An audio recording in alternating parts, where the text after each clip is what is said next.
Hello friends, स्वागत है आप सबका हमारे यूट्यूब चैनल द वैदिक गुरुज में।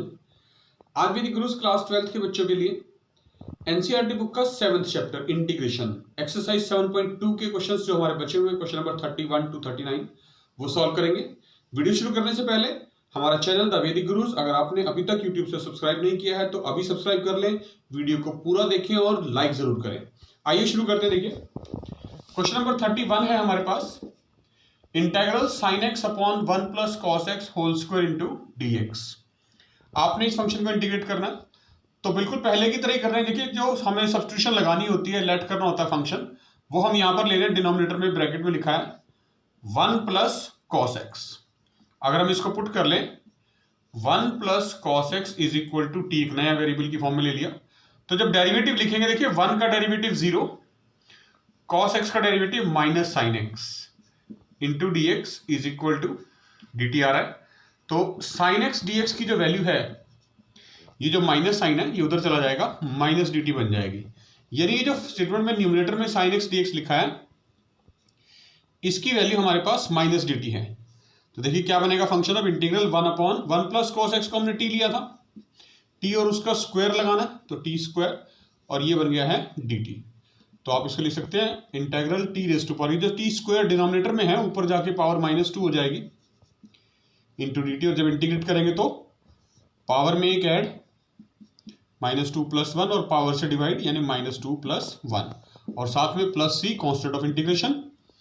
तो देखिए ये बचेगा t raise to power -1 divide by -2 + 1, -1 होता है, प्लस सी, ये माइनस आगे आ जाएगा और ये बन जाएगा जो टी रेज टू पावर -1 है, आप इसको लिख सकते हैं 1 अपॉन टी प्लस सी। ये आंसर आ जाता है यहाँ पर। लेकिन हमें जो आंसर चाहिए वो वेरिएबल एक्स की फॉर्म में चाहिए, ये वेरिएबल टी की फॉर्म में है। तो हमने जो स्टार्टिंग में पुट किया था टी की वैल्यू वो पुट कर देते हैं यहाँ पर 1 प्लस कॉस एक्स, यानी 1 upon 1 plus cos x with negative sign और साथ में constant of integration plus c. ये क्वेश्चन नंबर 32 कर रहे हैं। उसके बाद लिखा है integral 1 upon 1 plus cot x into d x. 1 plus cot x को इंटीग्रेट करना है, 1 अपॉन है यहाँ पर। देखिए तो सबसे पहले थोड़ा सिंप्लीफाई कर रहे हैं, आपको एक फॉर्मूला बताते हैं।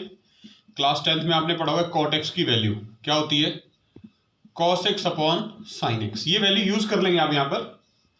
तो ये फंक्शन बन जाएगा 1 अपॉन 1 प्लस कॉट एक्स के प्लेस पे आप लिख देंगे cos x upon sine x, ठीक है, इस तरह से आ जाएगा इंटू में डी एक्स। अब आपने क्या करना है, डिनोमिनेटर में जो ये 1 plus cos x upon sine x लिखा है इसके अपॉन में 1 लगा के हम इसका एलसीएम ले सकते हैं। तो देखिए क्या आएगा दोनों का एलसीएम, साइन एक्स, तो ये साइन एक्स इधर 1 से मल्टीप्लाई हो जाएगा, sine x plus cos x as it is same रहने वाला है। तो ये बन जाएगा हमारे पास 1 upon sine x plus cos x upon sine x. यानी एक्चुअली क्या है, ये 1 अपॉन है सारा, मतलब इसका रेसिप्रोकल हमने लिखना है। तो जब रेसिप्रोकल लिखेंगे तो ये जो नीचे वाली टर्म है ये पलट जाएगी, यानी साइन एक्स ऊपर आ जाएगा और divided by sine x plus cos x as it is रहेगा, राइट। तो इनटू में डीएक्स। तो जो कॉट की फंक्शन में की फॉर्म में स्टेटमेंट थी हमने उसको साइन और कॉस की फॉर्म में कन्वर्ट कर लिया है, ठीक है।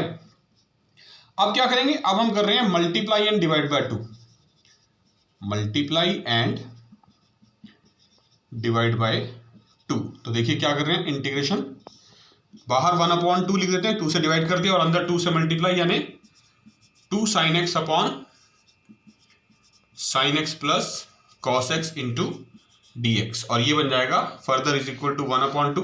जो 2 साइन एक्स है इसको आप ब्रेक कर सकते हैं, sine x plus sine x लिख सकते हैं, sine x plus sine x, sine 2 sine x होता है, divide by denominator remain same, sine x plus cos x into d x.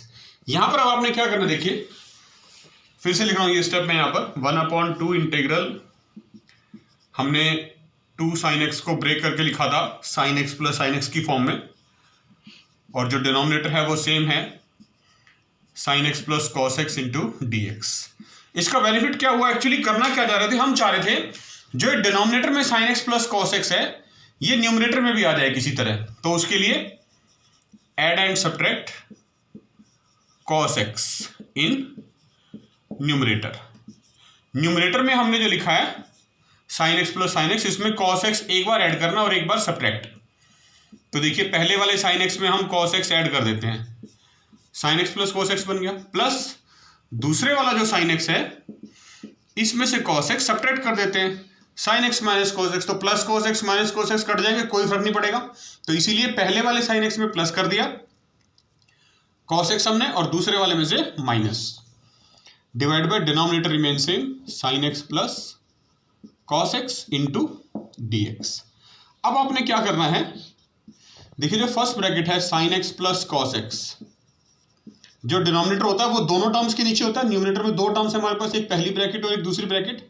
तो first bracket sin x plus cos x, ये denominator उसके नीचे भी आएगा sin x plus cos x, plus दूसरी जो ब्रैकेट है sin x minus cos x, इसके नीचे भी आएगा same denominator sin x plus cos x। इस फॉर्म में भी आप रिप्रेजेंट कर सकते हैं इंटू dx बार।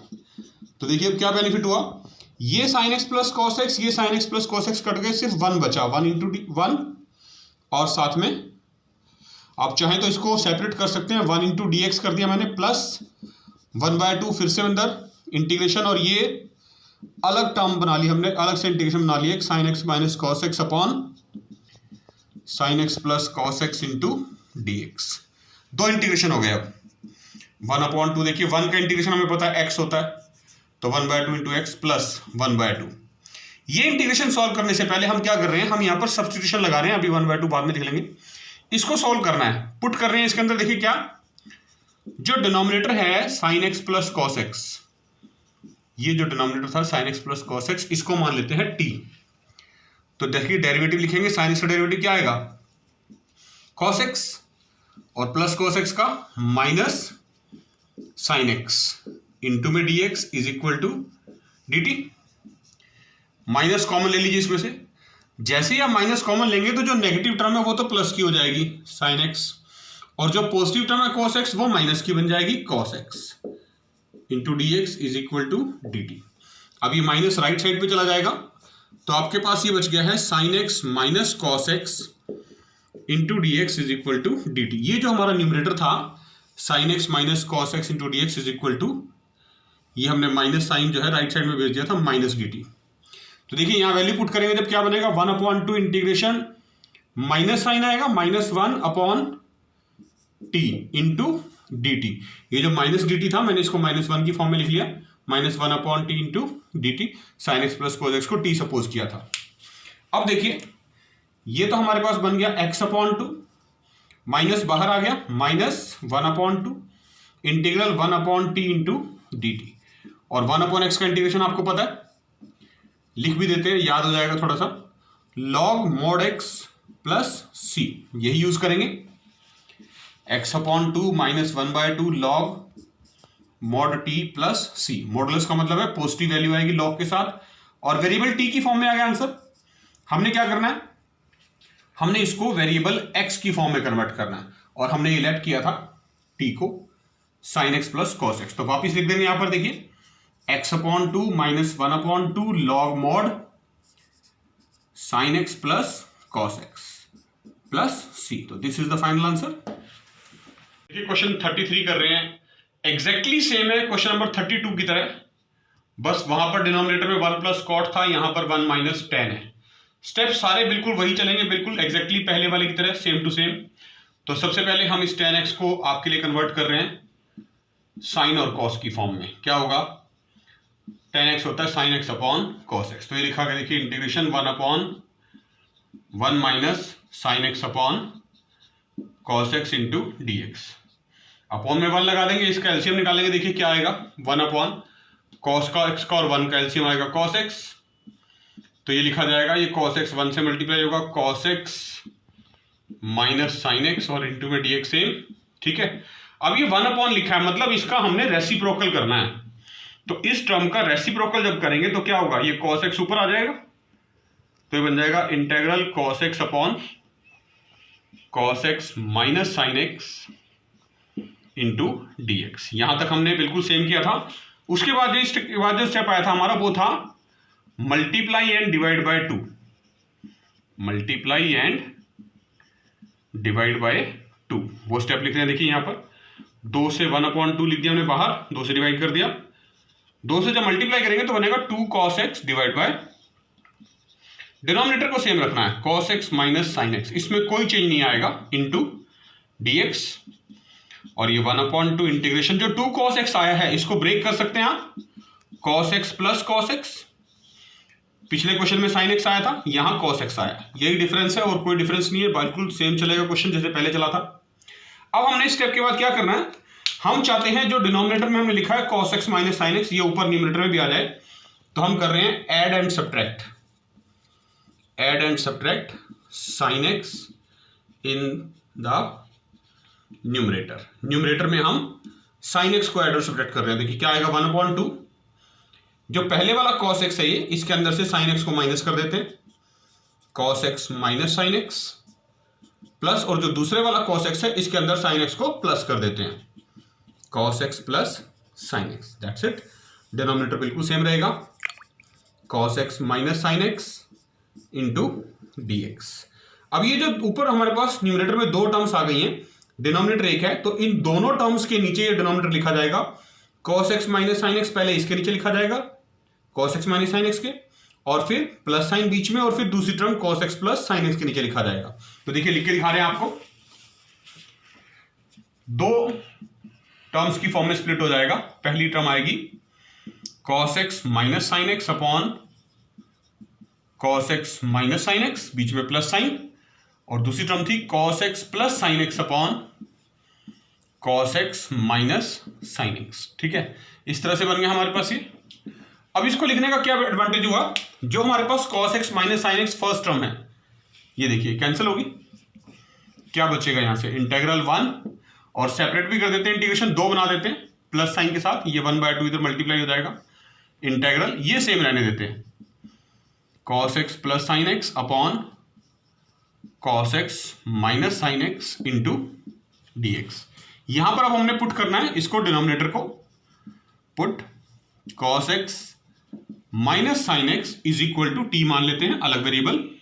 तो जब डिफरेंशिएट लिखेंगे इनका, क्या करेंगे, डेरिवेटिव cos x का आएगा minus sine x, minus sine और साइन एक्स का derivative cos x into d x is equal to d t, और बिल्कुल वही पहले की तरह माइनस साइन कॉमन लेना हमने इस ब्रैकेट से, तो जैसे ही बाहर माइनस आएगा तो जो अंदर वाले दोनों माइनस हैं वो साइन चेंज हो जाते हैं, प्लस बन जाएंगे, वो बन जाएगा sine x plus cos x into d x is equal to d t, और ये माइनस साइन उधर चला जाएगा तो माइनस डी टी बन जाएगा, यानी sine x plus cos x into d x जो है उसकी value is equal to minus d t आ गई है।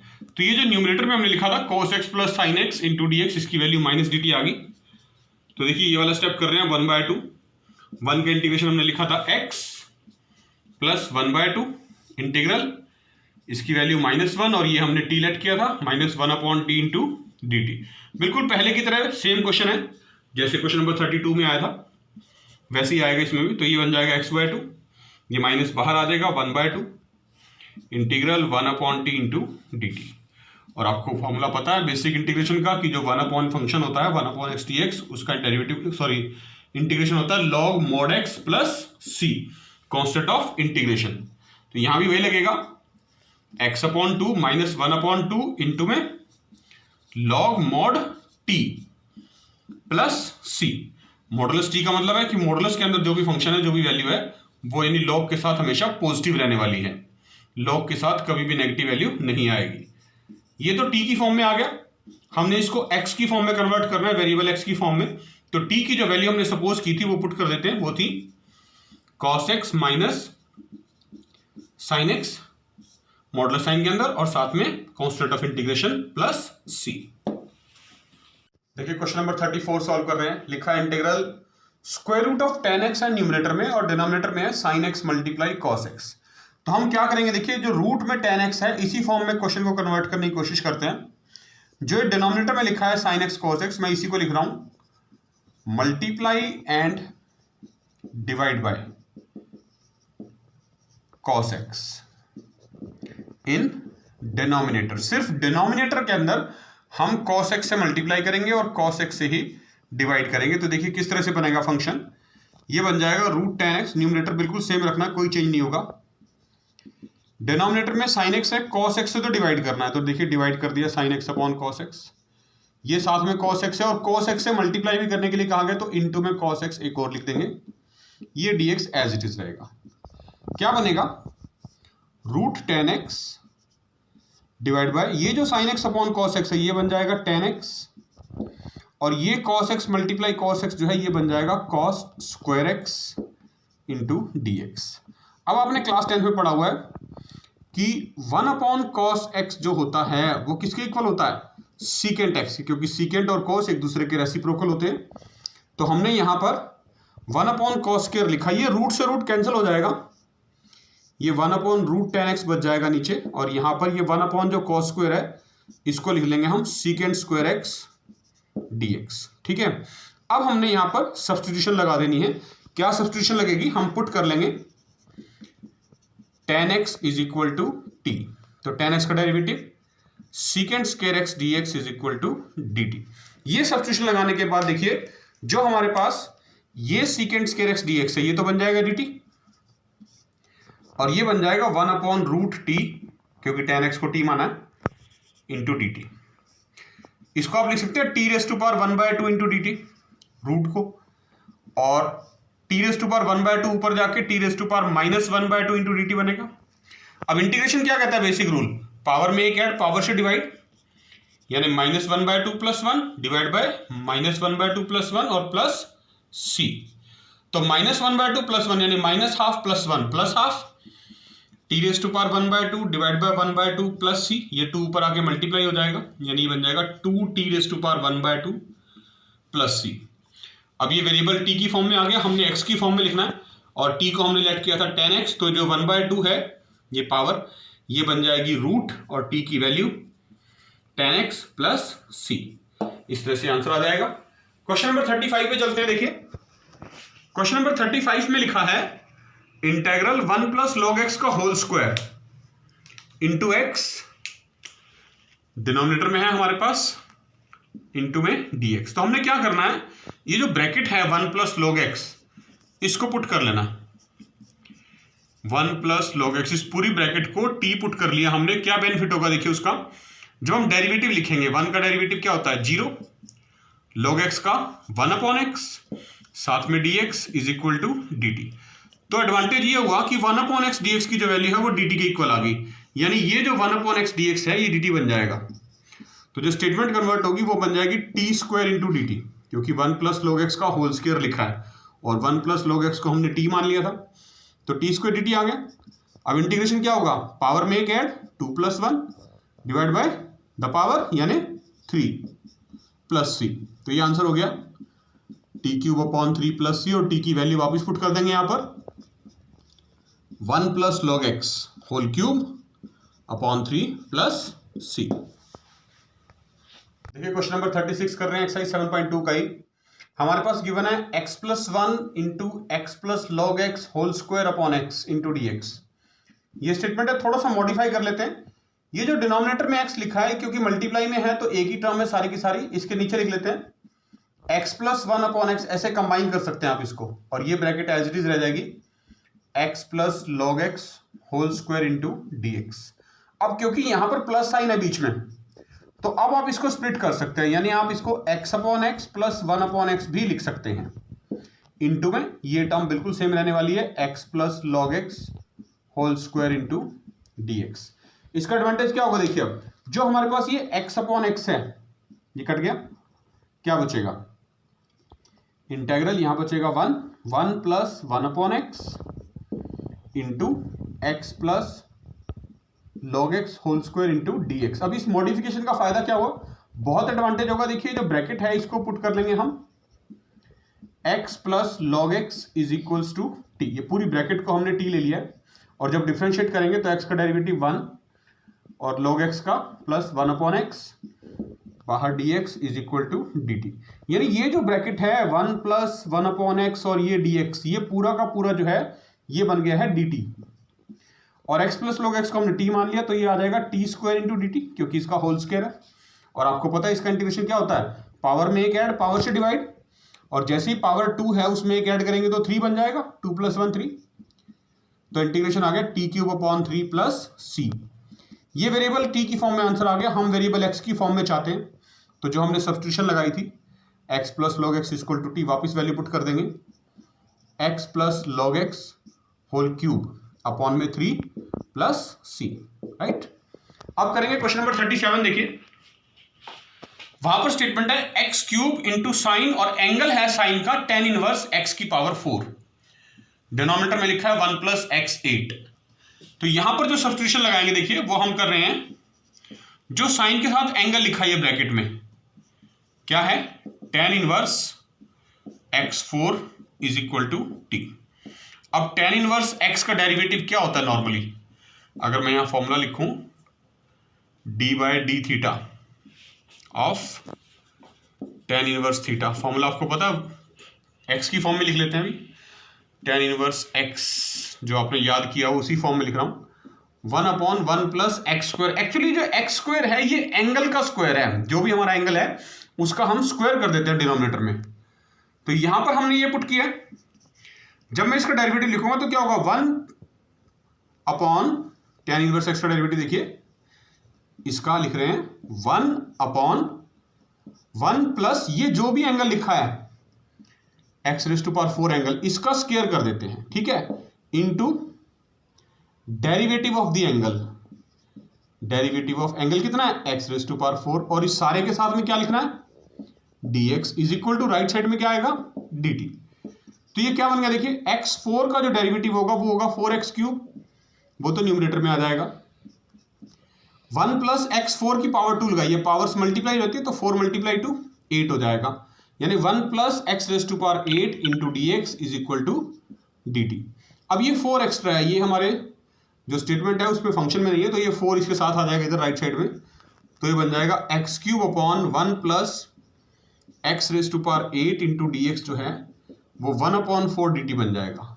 यानी ये जो टर्म है ये पूरी की पूरी x cube 1 plus x raise to power 8 और ये डी एक्स, ये तो बन जाएगी 1/4 बार लेते हैं इंटीग्रेशन साइन से इंटू डी टी, और ये बन गया साइन टी, क्योंकि हमने साइन का जो एंगल था tan inverse x raise to power 4, इस पूरे एंगल को टी लेट किया था तो साइन का एंगल टी आ गया हमारे पास।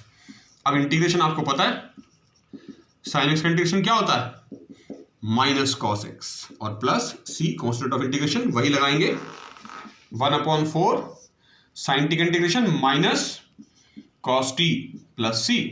अब t की वैल्यू वापस पुट करनी है क्योंकि वेरिएबल x की फॉर्म में स्टेटमेंट थी, आंसर भी x की फॉर्म में आएगा, ये माइनस साइन बाहर ले लेते माइनस 1/4 कॉस, और t की वैल्यू जो एंगल हमने लेट किया था वो था tan inverse x raise to power 4 plus c। This is the final answer. Question number 38 MCQ based question है। ये स्टेटमेंट है 10 raise to power x 10x raise to power 9 plus 10 raise to power x log 10 divide by x raise to power 10 plus 10 raise to power x dx। चार option भी given है हमें ABCD, कोई एक select करना है right answer. तो right answer select करने के लिए हमें इस फंक्शन को सबसे पहले जो हमें गिवन है ये इंटीग्रेट करना पड़ेगा, और इंटीग्रेशन के लिए देखिए जो हमारे पास ये डिनोमिनेटर है मैं इसको पुट कर लेता हूं पहले। सबसे डिनोमिनेटर है x raise to power 10 plus 10 raise to power x, इसको हम पुट कर लेते हैं t, और जब डेरिवेटिव लिखेंगे देखिए x रेज टू पावर 10 का डेरिवेटिव पावर है, पावर आगे आती है आपको पता है, पावर में से कम हो जाता है 10x raise to power 9 plus 10 raise to power x का डेरिवेटिव होगा 10 raise to power x into log 10 to the base e लगा सकते हैं into d x is equal to d t. ये 10 रेज टू पावर x का derivative कैसे आया देखिए, इसको थोड़ा सा एक्सप्लेन कर रहा हूँ, यहाँ पर आपको याद करा रहा हूँ। हमने डेरिवेटिव लिखा हुआ है 5th चैप्टर में a raise to power x arbitrary function का, तो वो क्या होता है a raise to power x same into log a, ये डेरिवेटिव होता है।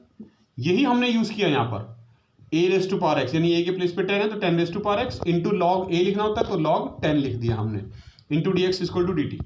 इसका बेनिफिट क्या हुआ, डेरिवेटिव जो है ये टर्म हमारे पास ये सेम टू सेम टर्म पूरी की पूरी एज इट इज हमारी स्टेटमेंट में न्यूमरेटर में है, तो ये बन जाएगा 1 अपॉन ये डिनोमिनेटर हमने पूरा पूरा टी लेट किया था और इनटू में डी टी, और इसका इंटीग्रेशन बहुत आसान है, आपको पता है log mod t प्लस सी होता है, और t के प्लेस पे वापिस अगर t की वैल्यू डाल दी जाए log mod t की वैल्यू ये क्या है 10 raise to power x plus 10x raise to power 9 10 ये टर्म लिखनी है पहली 10x⁹ plus 10⁻x into log to the base e, नहीं t की वैल्यू डालनी है हमने। t की वैल्यू जो है हमारे पास ये गिवन है, जो पुट की थी हमने, ये पुट करनी है जो डिनोमिनेटर में था x⁻10 प्लस 10⁻x, और साथ में ये कांस्टेंट ऑफ इंटीग्रेशन, ये बहुत ज़रूरी है, इसके बिना क्वेश्चन कंप्लीट नहीं होता है,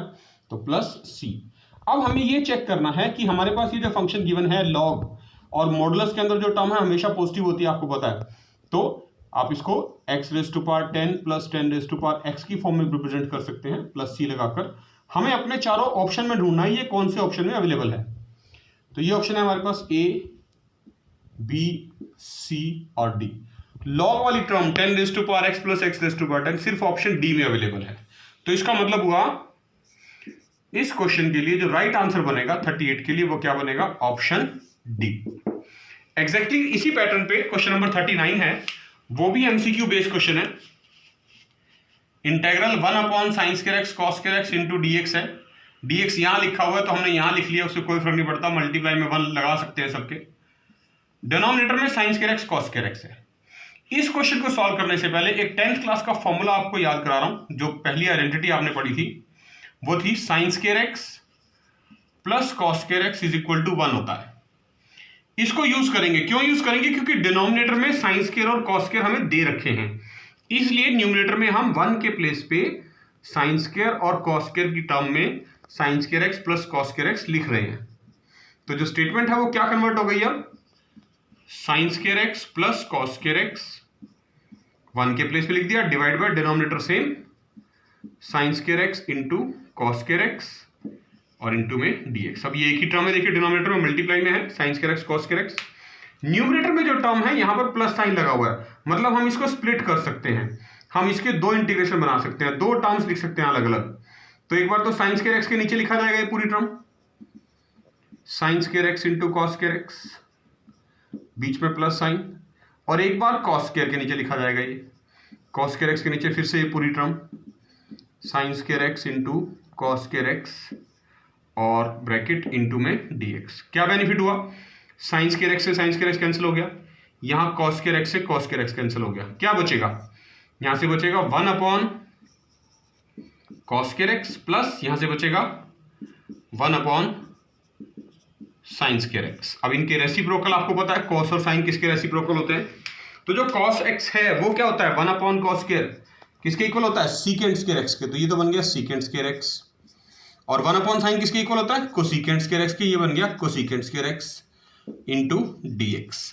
अब इंटीग्रेशन आपको दोनों के पता है, मैं बता देता हूं, फिर से लिख भी देता हूं कि जो इंटीग्रल है sec² का वो किसके इक्वल होता है, इंटीग्रेशन ऑफ sec² dx होता है tan x प्लस c के इक्वल, और इंटीग्रेशन cosec² dx किसके इक्वल होता है, वो होता है minus cot x plus c के इक्वल। तो यही वैल्यूज हमने यहां पुट करनी है, sec² के प्लेस पे लिखना है tan x माइनस cosec² का इंटीग्रेशन लिखना है cot x और साथ में plus c constant of integration. तो ये हमारे पास फाइनल आंसर बन रहा है tan x minus cot x plus c, और ये हमें अपने ऑप्शन में चेक करना है क्योंकि एमसीक्यू बेस्ड क्वेश्चन है। ये चारों ऑप्शन है, tan x plus cot x है, ये नहीं होगा, बी ऑप्शन में दिया हुआ है tan x minus cot x plus c। तो इस क्वेश्चन के लिए हमारा जो राइट आंसर बनेगा दैट इज ऑप्शन बी। तो देखा बच्चों आपने, इन्हीं 9 क्वेश्चंस के साथ आज 7.2 एक्सरसाइज आपकी कंप्लीट हो जाती है। 7.2 के पिछले क्वेश्चंस के वीडियोस आपको ऊपर आई बटन दबाने से मिल जाएंगे, या उनका लिंक हमारे डिस्क्रिप्शन बॉक्स में, इसी वीडियो के डिस्क्रिप्शन बॉक्स में बिल्कुल सीरियल ऑर्डर में मिल जाएगा, आपने वहां से देख के करने हैं।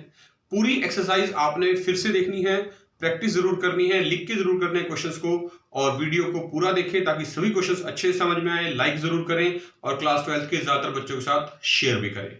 वैदिक गुरुज का चैनल अगर अभी तक सब्सक्राइब नहीं किया है तो अभी सब्सक्राइब करें और बेल आइकन बटन जरूर दबाएं। वैदिक गुरुज आपको बहुत जल्द फिर मिलेंगे नए क्वेश्चंस के साथ, तब तक के लिए take care and thank you.